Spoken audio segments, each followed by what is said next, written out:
awareness is not the cold hand that kills. It is the power that liberates. This is an issue I discuss in great detail in a later book of mine called The Art of Living Consciously. One of the prime tasks of the science of psychology is to provide definitions of mental health and mental illness. Different psychologists and psychiatrists have proposed a variety of criteria for judging mental health. The mentally healthy person is said, for example, to have an unobstructed capacity for growth, development, and self-actualization, to have a firm sense of identity, to have insight into his own motivation, to have a high tolerance for stress, to be self-accepting, to be unencumbered by paralyzing conflicts, to have an integrated personality, and so on. Such descriptions may be valid. In fact, they have a good deal to recommend them, but they are not definitions of mental health, and their precise meaning is not always clear. What must be provided is a fundamental principle, an identification of the essence of mental health. Such characteristics as the foregoing are effects or consequences. But what is their cause? My answer is as follows. Just as medical science evaluates a man's body by the standard of whether or not his body is functioning as man's life requires, so the science of psychology must employ the same standard in appraising the health or disease of a man's mind. The health of a man's mind must be judged by how well that mind performs its biological function. What is the biological function of mind? Cognition, evaluation, and the regulation of action. The basic function of man's consciousness is cognition, that is, awareness and knowledge of the facts of reality. Since man must act, his survival requires that he apprehend reality so that he may regulate his behavior accordingly. The crucial link between cognition and the regulation of action is evaluation. Evaluation is the process of identifying the beneficial or harmful relationship of some aspect of reality to oneself. Evaluations underlie and generate desires, emotions, and goals. Now, if a man's values and goals are in conflict with the facts of reality and with his own needs as a living organism, then he unwittingly moves toward self-destruction. Thus, man's survival requires that his values and goals be chosen in the full context of his rational knowledge and understanding. Man is not infallible, and mental health does not require never making an error of knowledge or judgment. The concept of mental health pertains to the method by which a mind functions. It pertains to the principle by which a mind operates in dealing with the material of reality. It pertains to a man's psychoepistemology. The concept of psychoepistemology is crucially important, not only to the problem of mental health, but to the entire subject matter of this program. Let us therefore consider the meaning of this concept. The term psychoepistemology was first used in print in 1961 by Ayn Rand to designate a man's, quote, method of awareness, unquote. However, the concept of psychoepistemology, as used here, was originated neither by Ayn Rand nor by myself, but by Barbara Branden, who, in the mid-1950s, first brought this field of study to our attention and persuaded us of its importance. As a field of scientific study, psychoepistemology should be classified as a branch of psychology. It may be described as the psychology of thinking, or of cognition. Epistemology, of course, is a branch of philosophy. It is the science that studies the nature and means of human knowledge. Its basic concern is with the relationship of ideas to reality, not with mental processes as such. The study of mental processes as such is the province of psychology, most particularly of what I now call psychoepistemology. The concept of psychoepistemology is introduced in order to designate the study of mental operations on the conscious and subconscious levels of man's mind. The subject is an extremely broad one and involves many issues that are beyond the scope of this discussion. So, I shall confine myself to those essentials which have a direct bearing on the question of mental health. Mental processes may be conscious or subconscious and volitional or automatic. In any act of thinking, there is constant interaction between conscious volitional operations and subconscious automatic ones. Psychoepistemology is the study of the nature of and the relationship between the conscious, goal-setting, self-regulatory operations of the mind and the subconscious automatic operations. Man, we have seen, is a self-programmer whose conclusions, values, and standing orders direct the automatic integrative mechanism of his subconscious. As a person develops, he acquires a characteristic manner of cognitive functioning, a characteristic method of dealing with problems, thinking about issues, processing the data of reality. He may acquire the habit of seeking the highest possible level of mental clarity with regard to any issue he is considering, or he may come to accept as normal some level of unclarity or confusion. He may adopt the policy of always seeking to understand issues in terms of principles, or he may attempt to deal with problems in terms of the concretes of a given situation with no effort to relate his observations to wider abstractions. His thinking may be flexible, or it may be rigid. He may learn to differentiate clearly between his thinking and his emotions, or he may tend to treat his emotions as tools of cognition. The mental habits a person acquires and the standing orders he establishes constitute his characteristic psychoepistemology, his self-program method of mental functioning. A person's characteristic psychoepistemology may or may not be appropriate to the task of apprehending reality, or may be appropriate to a greater or lesser degree. A man is mentally healthy to the extent that his psychoepistemological processes are controlled by and fulfill the requirements of cognition, that is, of awareness of and contact with reality. A man is mentally unhealthy to the extent that his psychoepistemological processes are incompatible with the requirements of cognition and subvert his cognitive efficacy. Mental illness, then, is fundamentally psychoepistemological.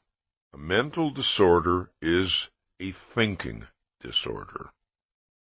This is fairly obvious in cases where the patient's predominant symptoms are hallucinations, delusions, time-space disorientations, and so on. But it is equally true in cases where the patient's symptoms are less obviously cognitive in origin. This includes such things as pathological anxiety, depression, hypochondriasis, conversion reactions, or sadomasochism. Neurotic and psychotic manifestations, such as inappropriate emotional responses or aberrant behavior, are the symptoms and consequences of a mind's malfunctioning.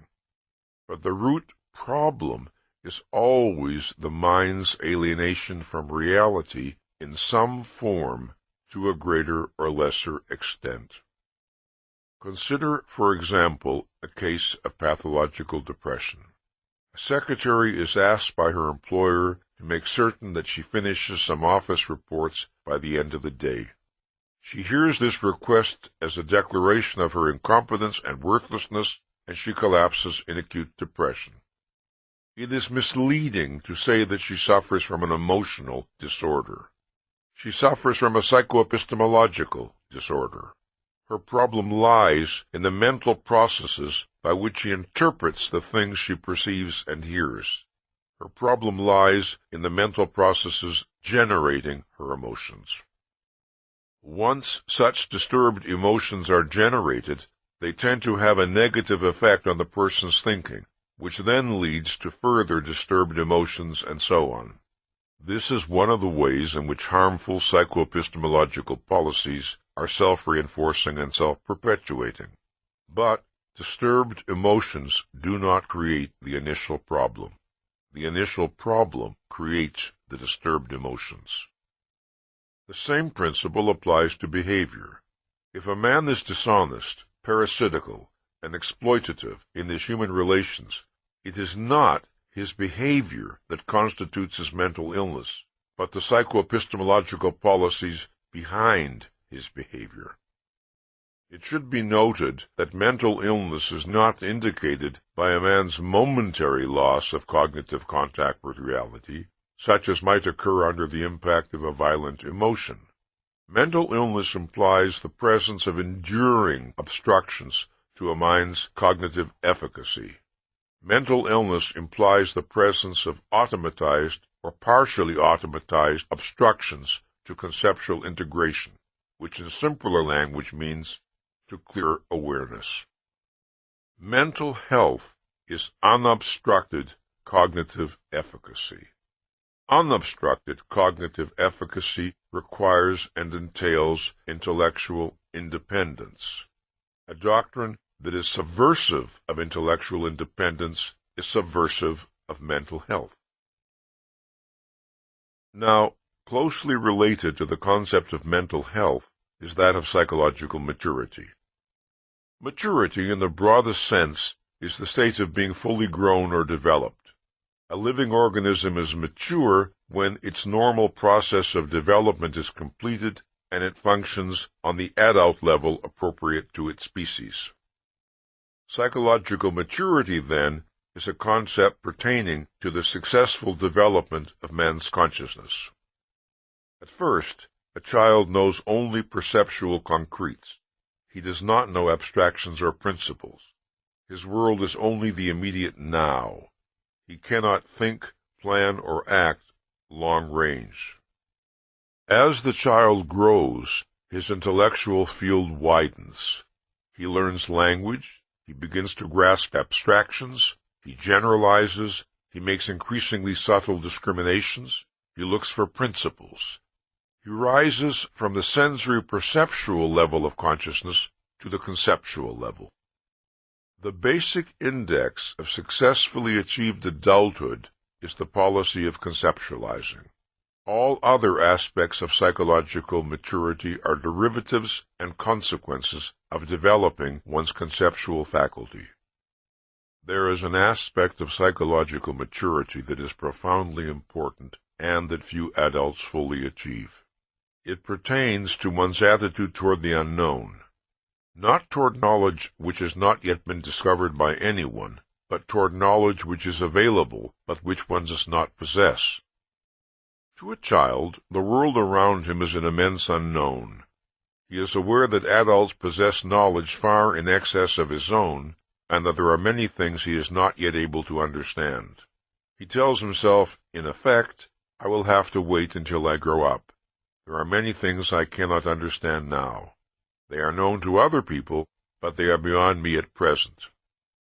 This is not the attitude of a genuinely mature adult.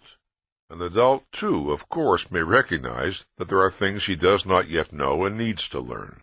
But he does not entertain such a category as that which is known to others, but unknowable to him, meaning unknowable in principle. This does not mean that his goal is to possess encyclopedic knowledge.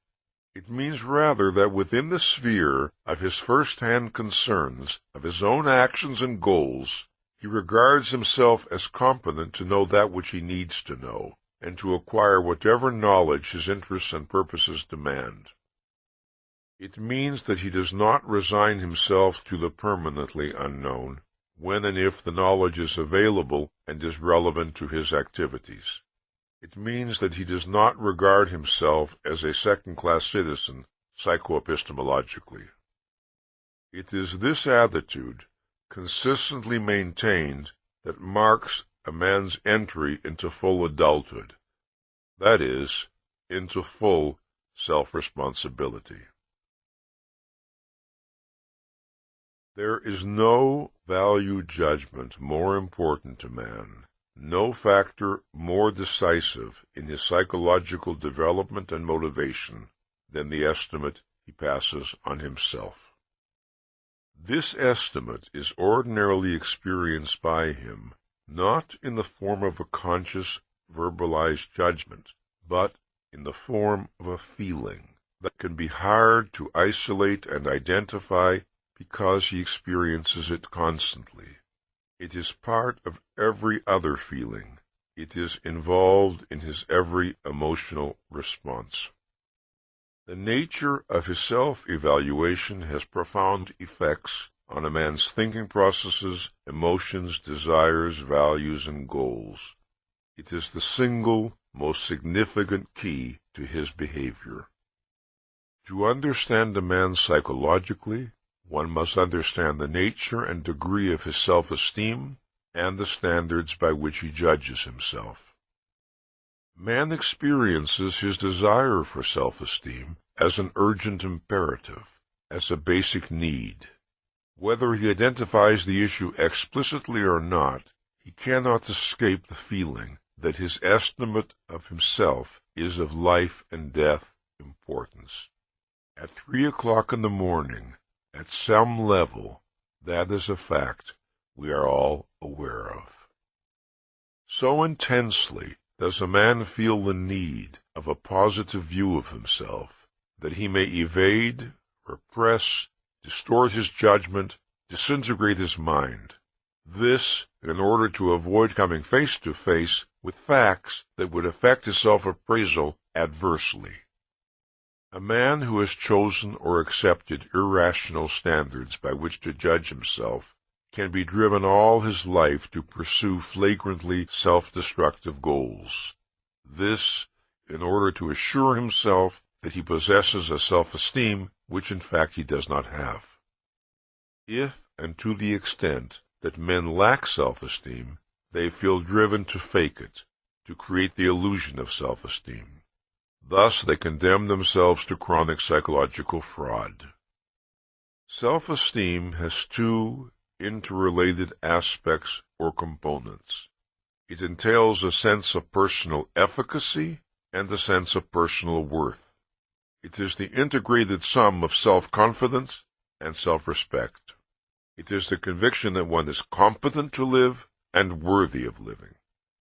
Man's need of self-esteem is inherent in his nature, but he is not born with the knowledge of what will satisfy that need or of the standard by which self-esteem is to be gauged. He must discover it. Here is where our earlier discussion of needs becomes relevant. Why does man need self-esteem? How does it relate to his survival? What are the conditions of its attainment? What is the cause of its profound motivational power? These are the questions we must consider. There are two facts about man's nature which hold the key to the answer. The first is the fact that reason is man's basic means of survival. The second is the fact that the exercise of his rational faculty is volitional. Most men do not identify the role and importance of reason in their lives. But from the time that the child acquires the capacity of conceptual functioning, he becomes increasingly aware, implicitly and subverbally, of his responsibility for regulating his mind's activity. He acquires the ability to discriminate between a state of mental focus and a state of mental fog, and to choose one state or the other. Now, let us consider the relevance of these facts to man's need of self-esteem. Since man must choose his goals and actions, his life and happiness require that he be right in the conclusions he draws and the choices he makes. But he cannot demand or expect omniscience or infallibility. What he needs is the conviction that his method of choosing and of making decisions, his characteristic manner of using his consciousness, is right in principle, appropriate to reality. Man is the only living species able to reject, sabotage, and betray his own means of survival, his mind. He is the only living species who must make himself competent to live by the proper exercise of his rational faculty. How a man chooses to deal with this issue is, psychologically, the most significant fact about him, because it lies at the very core of his being as a biological entity. To the extent that a man is committed to cognition, to the extent that the primary goal regulating the functioning of his consciousness is awareness, the mental operations activated by his choice lead in the direction of cognitive efficacy. To the extent that he fails or refuses to make awareness the regulating goal of his consciousness, to the extent that he evades the effort of thought and the responsibility of reason, the result is cognitive inefficacy. To think or not to think, to focus his mind or to suspend it, is man's basic act of choice, the one act directly within his volitional power. To the extent that man characteristically makes the right choices, he experiences a sense of control over his existence, the control of a mind in proper relationship to reality. Self-confidence is confidence in one's mind, in its reliability as a tool of cognition. Such confidence is not the conviction that one can never make an error. This point must be emphasized. Rather, it is the conviction that one is competent to think, to judge, to know, that one is competent in principle. It is the conviction that one is committed to being in unbreached contact with reality to the fullest extent of one's power. It is the confidence of knowing that one places no value or consideration higher than reality. This basic type of confidence must be distinguished from other, more superficial types of self-confidence, which reflect a person's sense of efficacy at particular tasks or in particular areas. This basic self-confidence is not a judgment passed on one's knowledge or special skills. It is a judgment passed on that which acquires knowledge and skills. It is psychoepistemological self-confidence. It is a judgment passed on one's characteristic manner of facing and dealing with the facts of reality. Man needs such self-confidence because to doubt the efficacy of his tool of survival is to be stopped, paralyzed, condemned to anxiety and helplessness, and to some extent, rendered unfit to live. Very early in his development, as a child becomes aware of his power to choose his actions, as he acquires the sense of being a person, he experiences the need to feel that he is right as a person, right in his characteristic manner of acting. He needs to feel that he is good. He is not aware of the question in relation to the issue of life or death. He is aware of it only in relation to the alternative of joy or suffering. To be right as a person is to be fit for happiness. To be wrong is to be threatened by pain. As I have stressed, no other living species faces such questions as, what kind of entity should I seek to become? By what moral principles should I guide my life? But there is no way for a man to escape these questions. Man cannot exempt himself from the realm of values and value judgments. Whether the values by which he judges himself are conscious or subconscious, rational or irrational, consistent or contradictory, life-serving or life-negating, every human being judges himself by some standard. And to the extent that he fails to satisfy that standard, his sense of personal worth, his self-respect, suffers accordingly. Man needs self-respect because he has to act to achieve values. And in order to act, he needs to value the beneficiary of his action. In order to seek values, man must consider himself worthy of enjoying them.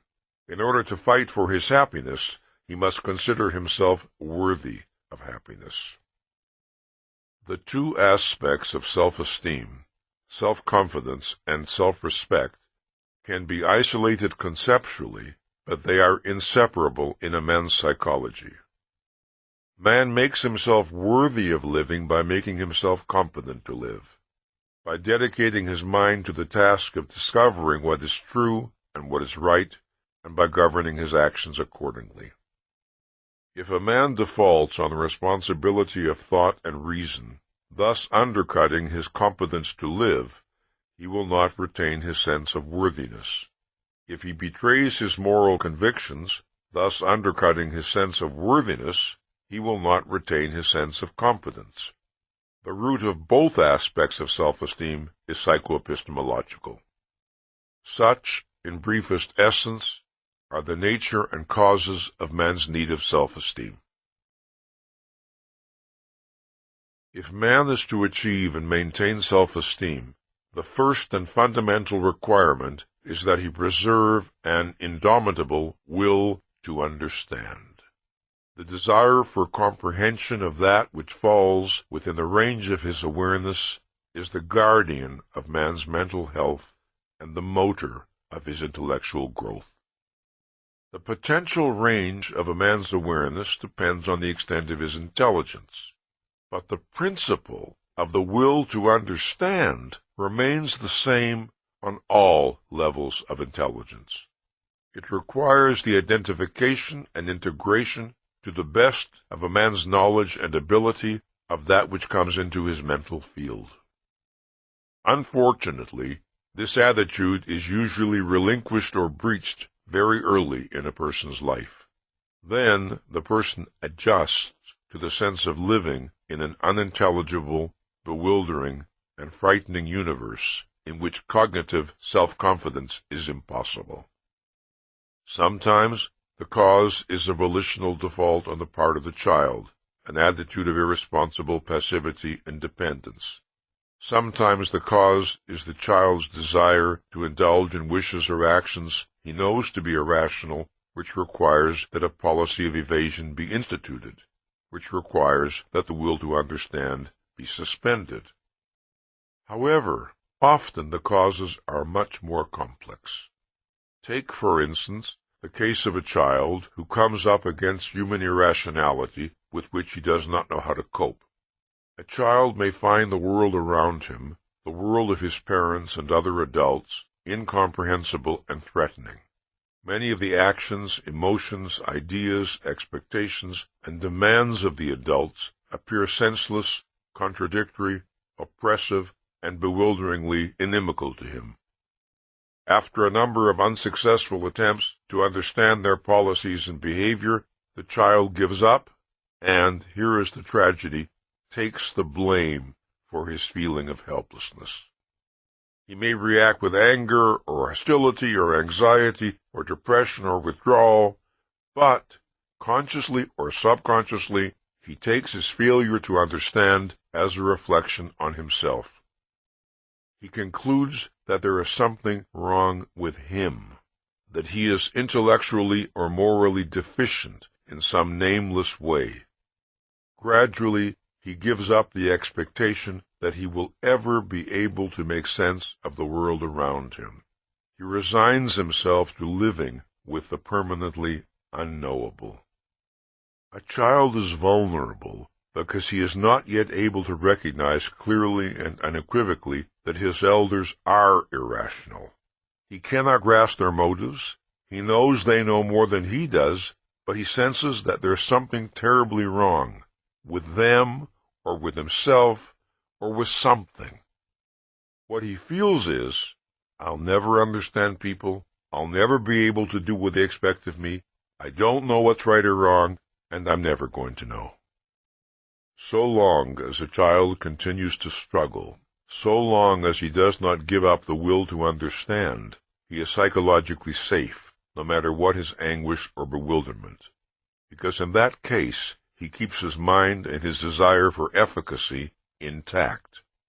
When he surrenders the expectation of achieving efficacy, he surrenders the possibility of achieving full self-esteem. Every child realizes that there are things he cannot expect to know until he grows older. That is not his problem. The problem lies in the things he feels he will never know, yet needs to know, if he is to function successfully. This makes him regard himself, in effect, as an outcast in that foreign land called reality. Man controls his mind's activity and growth by the goals he sets, in effect, by the assignments he gives to his consciousness. If he holds to the will to understand, he thereby activates a process of growth and development which continually raises his mind's power. If he abandons the will to understand, his mind reacts accordingly. It does not continue to rise to higher levels of cognitive efficiency. This, then, is the basic condition necessary for the achievement of self-esteem, the preservation of the will to understand in every aspect of one's life. Now let us consider another condition necessary for the achievement of self-esteem. In the course of a human being's development, he encounters a problem which, according to how he chooses to deal with it, has profound repercussions on his self-esteem. First encountered in childhood, it is a problem that every person faces on some occasions in his life. There are times when a man's mind and emotions are not perfectly synchronized.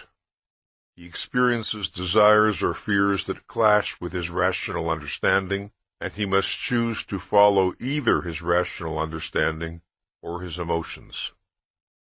One of the most important things a child must learn is that emotions are not adequate guides to action. The fact that he desires to perform some action is not proof that he should perform it.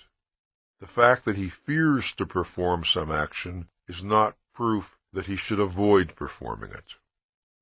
Emotions are not tools of cognition nor criteria of judgment.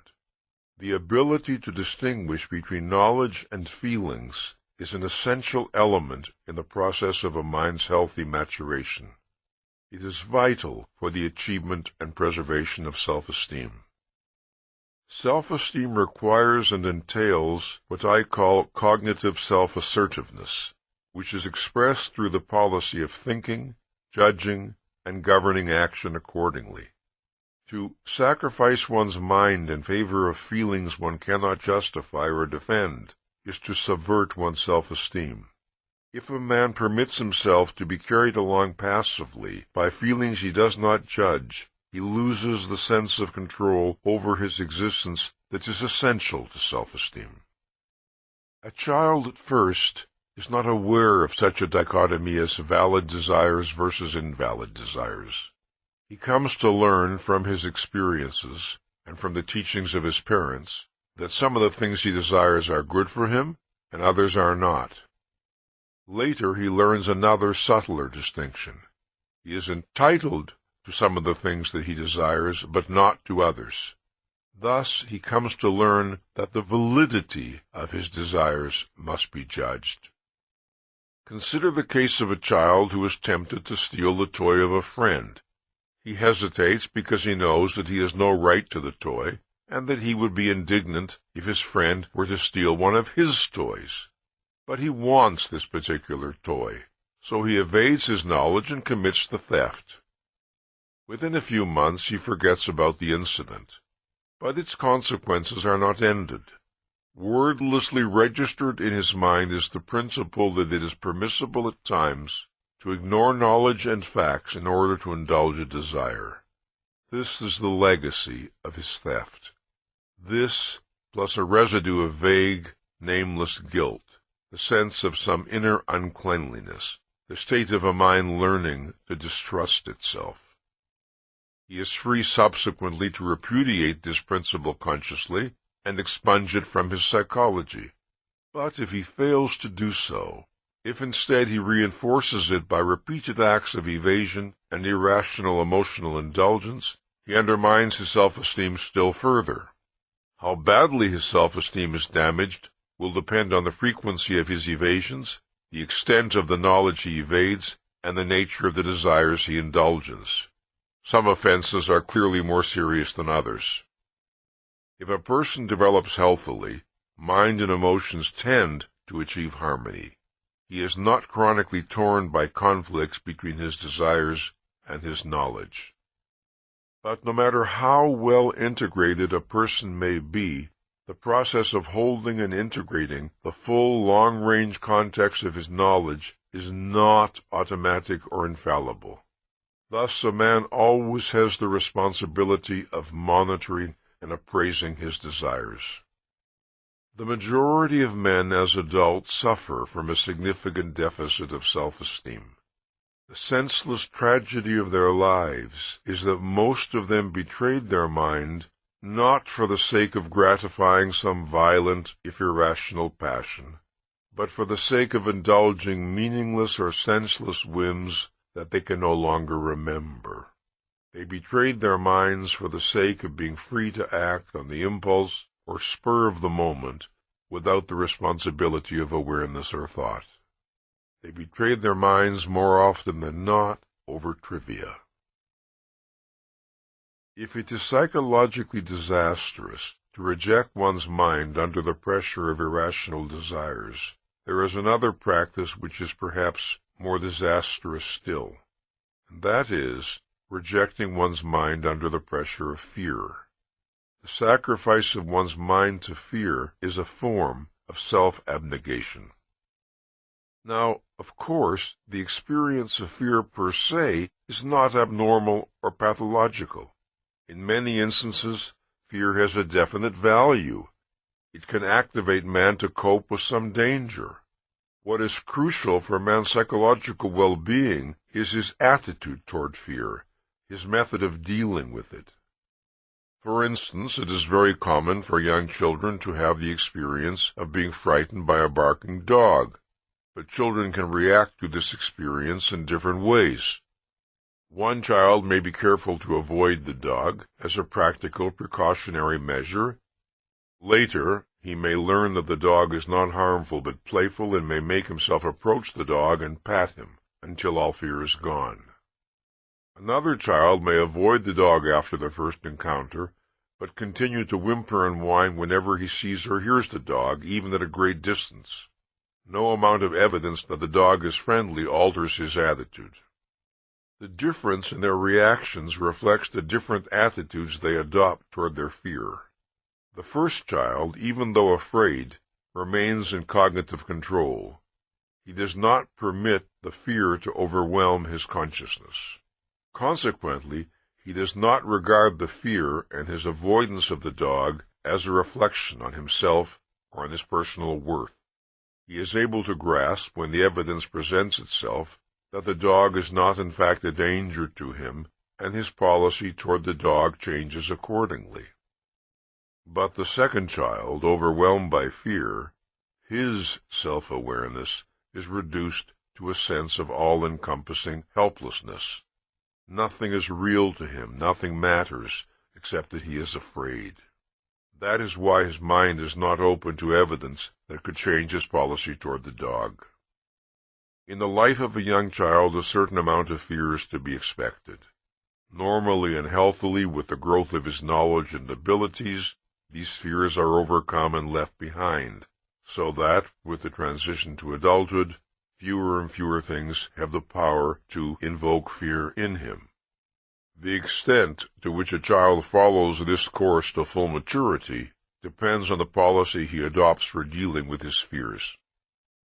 If in such situations a child struggles to preserve the clarity of his mind, he will find, as he grows older, that his susceptibility to fear diminishes radically. If, however, he characteristically surrenders to fear, then fear gains a greater and greater power over him, and each subsequent surrender feels more and more inevitable. His sense of personal efficacy is affected accordingly. The same principle applies on an adult level.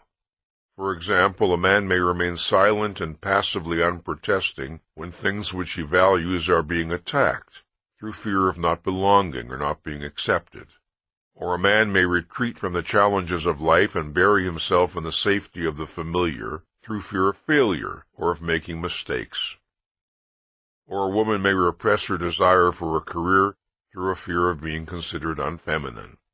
In all, the result is a profound sense of humiliation, of self-abasement, of self-renunciation, which means a profound loss of self-esteem. Sometimes, of course, a fear experience can be so intense that the capacity for thought is momentarily wiped out. But such panic reactions pertain to short-term emergency situations and are, by their very nature, short-lived. In such cases, a person's attitude and policy toward fear is manifested through what he does when the panic dies down. Does he then proceed to think about the experience, to assimilate it, and to prepare himself for future similar situations? In other words, does he seek to reassert mastery and control over his life? Or does he merely shudder at the memory of the fear, struggle to evade the issue, and hope he will not encounter such problems again, resigning himself to a feeling of helplessness? The policy a man adopts in dealing with fear depends on whether he preserves what I call the will to efficacy.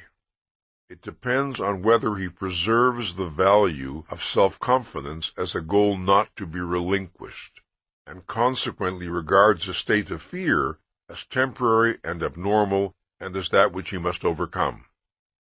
Or does he resign himself to a sense of impotence and accept fear as a basic, unalterable given of his existence, to be endured, not defeated? Just as the will to understand requires that man never resign himself to accepting the unknowable as an inherent part of his life, so the will to efficacy requires that he never resign himself to living with uncontested fear. It must be stressed that the concept of surrender to fear pertains to a psychoepistemological process. That process is the subversion of one's consciousness in order to avoid or minimize a fear experience. This practice is entirely different from the rational avoidance of real dangers. In fact, opposite principles are at work in these two cases. In the first case, one is fleeing from reality. In the second, one is taking proper cognizance of it. The policies by which a man determines the state of his self-esteem are formed gradually across time. They are not the product of the choices of a single moment or issue. The collapse of self-esteem is not reached in a day, a week, or a month. It is the cumulative result of a long succession of defaults, evasions, and irrationalities, a long succession of failures to use one's mind properly. Self-esteem, or the lack of it, is the reputation a man acquires with himself. In the process of his psychological growth and development, a human being creates his own character. He does not do so self-consciously or by explicit intention. He does so by means of the volitional choices he makes day by day. A child does not commit himself to the will to understand in explicit terms, but in issue after issue that falls within the range of his awareness, he strives to achieve the fullest clarity and intelligibility possible to him, and thus he acquires a mental habit, a policy of dealing with reality, which can be identified conceptually as the will to understand. It is a policy that he must reaffirm volitionally in each new issue he encounters for as long as he lives. It always remains a matter of choice. The choices a human being makes with regard to the operation of his consciousness do not vanish, leaving no trace behind them. These choices have long-term psychological consequences. The way a man chooses to deal with reality registers in his mind for good or for bad. Either it confirms and strengthens his self-esteem, or it undermines and depletes it. The concept of self-esteem must be distinguished from the concept of pride. The two are related, but there are significant differences in their meaning. Self-esteem pertains to a man's conviction of his fundamental efficacy and worth. Pride pertains to the pleasure a man takes in himself on the basis of and in response to specific achievements or actions. Self-esteem is confidence in one's capacity to achieve values. Pride is the consequence of having achieved some particular value or values. Self-esteem is, I can. Pride is, I have. The deepest pride a man can experience is that which results from his achievement of self-esteem. Since self-esteem is a value that has to be earned, the man who does so feels proud of his attainment. If, in spite of his best efforts, a man fails in a particular undertaking, he does not experience the same emotion of pride that he would feel if he had succeeded. But, if he is rational, his self-esteem is unaffected and unimpaired. His self-esteem is not, or should not be, dependent on particular successes or failures, since these are not necessarily in a man's direct or exclusive control. The failure to understand this principle causes an incalculable amount of unnecessary anguish and self-doubt. If a man judges himself by criteria that entail factors outside his control, the result is a precarious self-esteem that is in chronic jeopardy. For example, a man may find himself in a situation where it would be highly desirable for him to possess certain knowledge, but he does not possess it. This is not because of evasion or irresponsibility, but because he had seen no reason to acquire it, or had not known how to acquire it, or because the means to acquire it were not available to him. Now in reason, such a man has no grounds to reproach himself for inadequacy, yet he does so, telling himself that somehow he should know the things he does not know, and his self-esteem suffers accordingly. One of the worst wrongs a man can do to himself is to accept an unearned guilt on the premise of a somehow. Somehow I should know. Somehow I should be able to do it. This, when there is no cognitive content to that somehow, only an empty, undefined charge supported by nothing. There is one reason in particular why many men are susceptible to this error. Although a man may be blameless in the present situation, previous irrationalities and failures to think may have led to a general sense of self-distrust, so that he never feels fully certain of his moral status. The solution to this problem lies in recognizing this form of uncertainty for what it is, identifying it as a symptom, and striving to be objective and factual in one's self-appraisal. The struggle to achieve a rational policy in dealing with guilt will in itself contribute to the regaining or strengthening of self-esteem.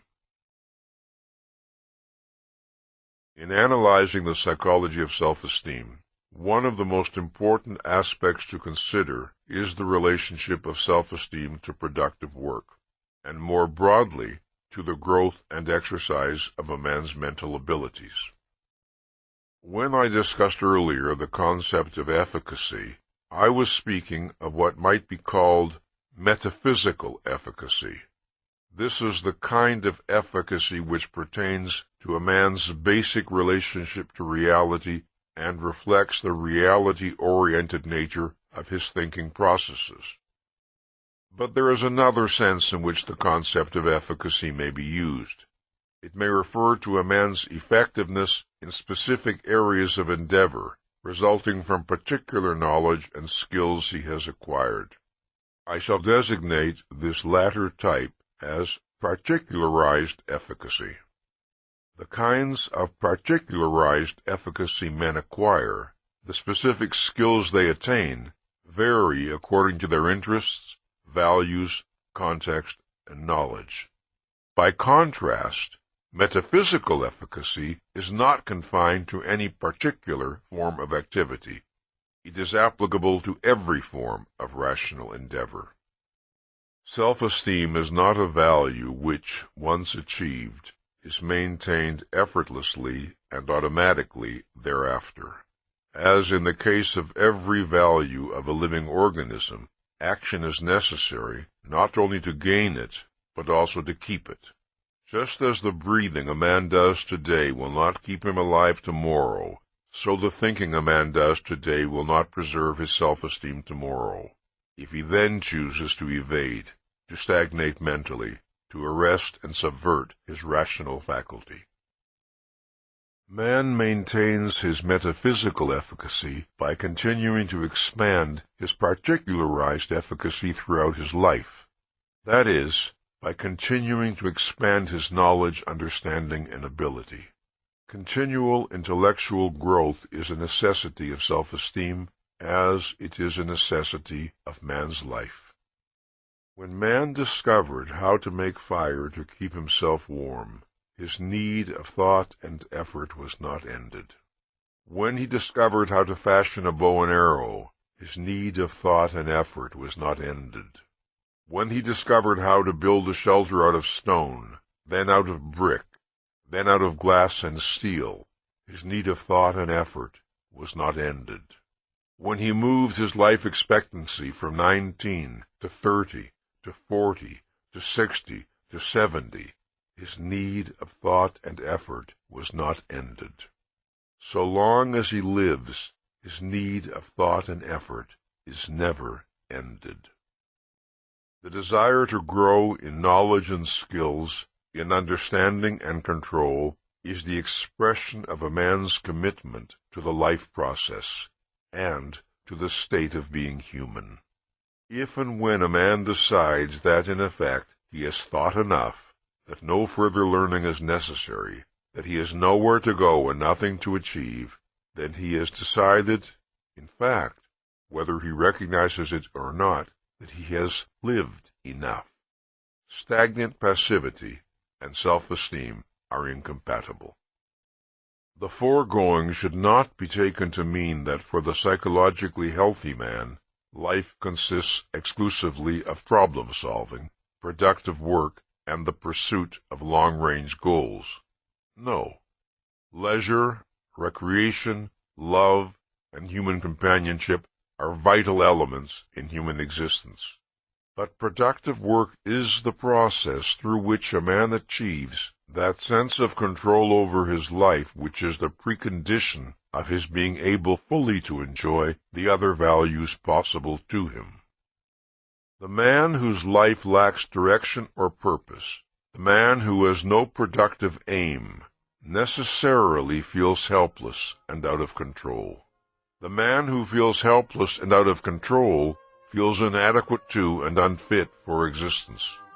And the man who feels unfit for existence is incapable of enjoying it.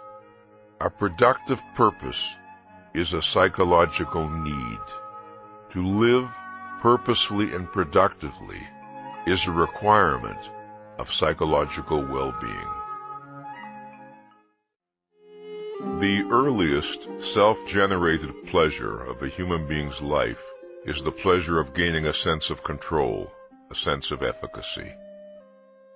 As the child learns to move his body, to crawl, to bang a spoon against a table and produce a sound, to build a structure of blocks, the enjoyment he exhibits is that of a living being gaining power over its own existence. It is this form of pleasure that a psychologically healthy person never loses. It remains a central motive of his life. This attitude accounts for the phenomenon of the mentally active man who is young at 90, just as the absence of this attitude accounts for the phenomenon of the mentally passive man who is old at 30. Perhaps this is the place to remind you of what I said in the introduction, namely, that I use the term man here in the generic sense to apply equally to men and women. None of these observations are intended to apply exclusively to the male gender. The higher the level of a man's self-esteem, the higher the goals he sets for himself, and the more demanding the challenges he tends to seek. On any level of intelligence or ability, one of the characteristics of self-esteem is a man's eagerness for the new and the challenging, for that which will allow him to use his capacities to the fullest extent. In the same way, a fondness for the familiar, the routine, the unexacting, and a fear of the new and the difficult is almost certainly an indication of a self-esteem deficiency. It must be emphasized that productive achievement is a consequence and an expression of healthy self-esteem, not its cause. The cause of authentic self-esteem is psychoepistemological, the rational, reality-directed character of a person's thinking processes. The causal sequence is as follows. A rational psychoepistemology leads to the attainment of self-esteem. The two together lead to achievements. Achievements lead to pride. Failing to understand this causal sequence, many men make the disastrous error of attempting to base their self-esteem on how well they succeed in achieving particular productive goals. However, success of this kind is not necessarily in a man's direct or exclusive control. Since man is neither omniscient nor infallible, and since in many productive endeavors the participation of other people is involved, it is profoundly dangerous to a person's self-esteem to let his sense of personal worth depend on factors beyond his control. The possession of self-esteem does not provide a man with automatic immunity to errors that may have painful emotional consequences. Rationality does not guarantee infallibility. But a healthy self-esteem gives man a great weapon in dealing with errors. Since his own value and the efficacy of his mind are not in doubt, he is free to bring his full intellectual powers and knowledge to the task of identifying facts and dealing with problems. The foundation of his consciousness is secure, so to speak. Conversely, one of the most disastrous consequences of an impaired or deficient self-esteem is that it tends to hamper and undercut the efficiency of a person's thinking processes. It deprives him of the full strength and benefit of his own intelligence. There are many ways in which a deficiency in self-esteem can adversely affect a person's thinking processes. If a man who faces the basic problems of life with an attitude of, "Who am I to know? Who am I to decide?" the man is undercut intellectually at the outset. A mind does not struggle for that which it regards as impossible. If a man feels that his thinking is doomed to failure, he doesn't think, or doesn't think very persistently. If a man sees himself as helpless, ineffectual, his actions will tend to confirm and reinforce his negative self-image, thus setting up a vicious circle. By the same principle, a man who is confident of his efficacy will tend to function efficaciously. A man's self-appraisal has profound motivational consequences for good or for bad. Its most immediate impact is felt in the quality and ambitiousness of his thinking. Many men become, in effect, the psychological prisoners of their own negative self-image. They define themselves as weak or mediocre or unmasculine or cowardly or ineffectual, and their subsequent performance is affected accordingly. The process by which this occurs is subconscious. Most men do not hold their self-image in conscious, conceptual form. While men are capable of acting contrary to their negative self-image, and many men do so at least on some occasions, the factor that tends to prevent them from breaking free is their attitude of resignation toward their own state. This is a particularly tragic error. When a person suffers from low self-esteem and institutes various irrational defenses to protect himself from the knowledge of his deficiency, he necessarily introduces distortions into his thinking. Consider, for example, the case of a man who, lacking authentic self-esteem, attempts to gain a sense of personal value from the image of himself as a big operator in business, a daring and shrewd go-getter who is just one deal away from a fortune. He keeps losing money in one get-rich-quick scheme after another. He is always blind to the evidence that his plans are impractical, always boasting extravagantly, his eyes on nothing but the hypnotically dazzling image of himself as a brilliantly skillful businessman. In order to protect a view of himself that the facts of reality cannot sustain, he severs cognitive contact with reality. He moves from one disaster to another, his sight turned inward, dreading to discover that the vision of himself, which feels like a life-preserver, is in fact